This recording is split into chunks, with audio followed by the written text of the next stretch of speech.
up, fam? In today's video, I'm giving you guys my first impressions on the brand new Nike Streakfly.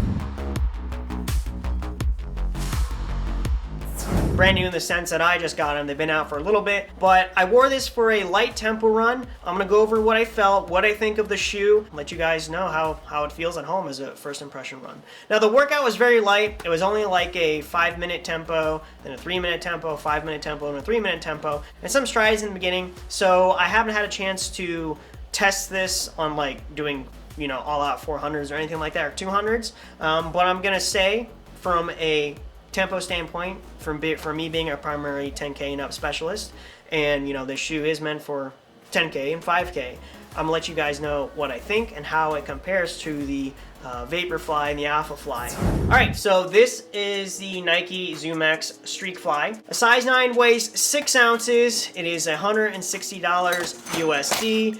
It is Nike's replacement to the old school, if you guys remember, comment down below. Streak 6 and Streak 7, I love those flats. I wish they didn't get rid of them, and I'll explain why in a sec. But this shoe replaced those models. Now people have been asking, with the advent of, you know, super shoes, marathon shoes, shoes with heavy foam, especially in the Nike category, for a scaled down shoe that could be more poppy on the track, give more feedback, ride like the old school Streak 6, Streak 7.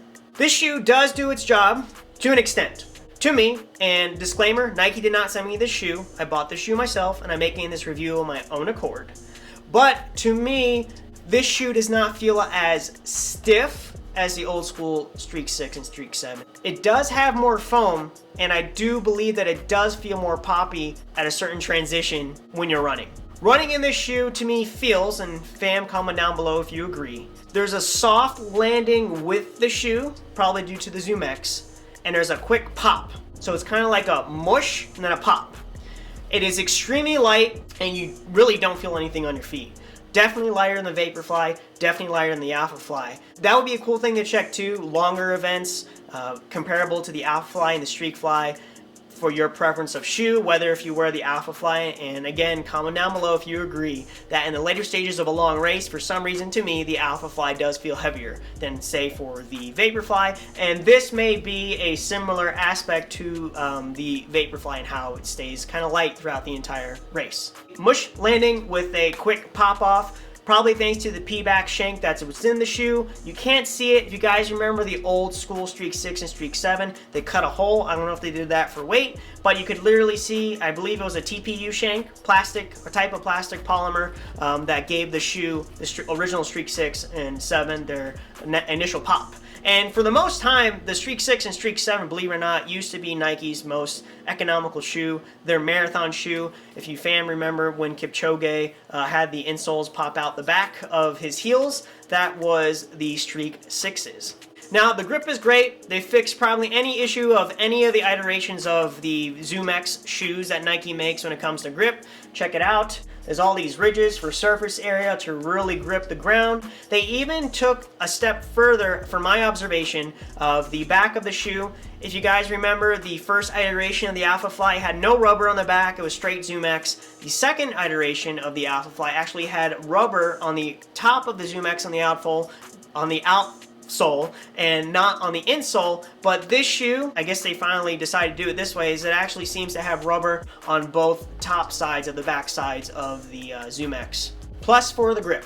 Now the upper, I couldn't find online what type of upper it is. It is not fly knit to my knowledge. It is not atom knit to my knowledge. It just says online it's literally just some type of knit. It is light, it is breathable. There's different things about the upper that I don't like, I'll mention, such as the lacing system with the technology that's been out for years, and including, for example, if you guys remember Flywire, it doesn't feel to me, because of the way the shoe is, when you tie the shoe, it doesn't like pull really like Flywire does, or some type of mechanism that has within the shoe, like the old Pegasus, what, 36 and 35s, maybe 34s, I think it was the 34s. They had like the Flywire or whatever wire in there, so that when you tie it, you can feel it really lock down the foot. This shoe doesn't really have that. It will probably change, ironically, because Nike changes their uppers on the second iteration of their shoes. The tongue is stuck. I did find an issue with the tongue wearing it for the first time.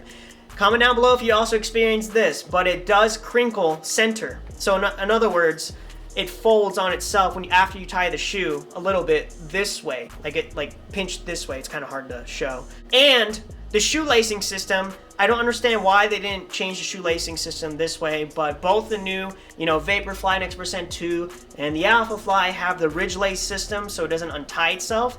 They decided to put regular laces on here. I haven't worn these shoes in a race yet, or a long race where it would warrant the possibility of untying, like the OG Vaporflies back in the day before they had that rigid lace system. So comment down below if you experienced that, but that's something that I'm worried about. Now the toe box of this shoe does feel wider, but it feels more narrow, kind of like the opposite of the Alphafly. It does fit true to size, but again, I've only worn them once.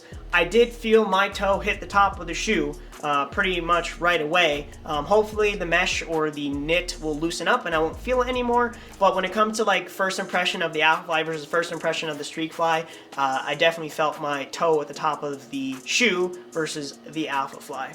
Now, I haven't experienced any heel slippage. Comment down below if you had, but it does a good job of locking down onto the heel. It does feel snappy, and by nature, because it has a small PVAX plate, I believe, in the inside of the shoe, and the fact that it's a lower stack height ZoomX, gives the shoe more bendability, so it probably loads the foot more better during more aggressive running, like running fast or acceleration and stuff like that, versus steady state running like the Vaporfly, more so the Alphafly than the Vaporfly. Compared to the Vaporfly, this shoe feels less stiff, like more bendy, and the Vaporfly feels more stiff than this shoe, and then the Alphafly just feels like a brick. It doesn't really bend. Shoes that tend to have a constant acceleration factor, probably due to the bendability, would probably fare better for races that have steady state running. So that's why the Alphafly is probably a marathon shoe, and that's why, and I believe there was a small study with the Vaporfly, that the Vaporfly is actually the best shoe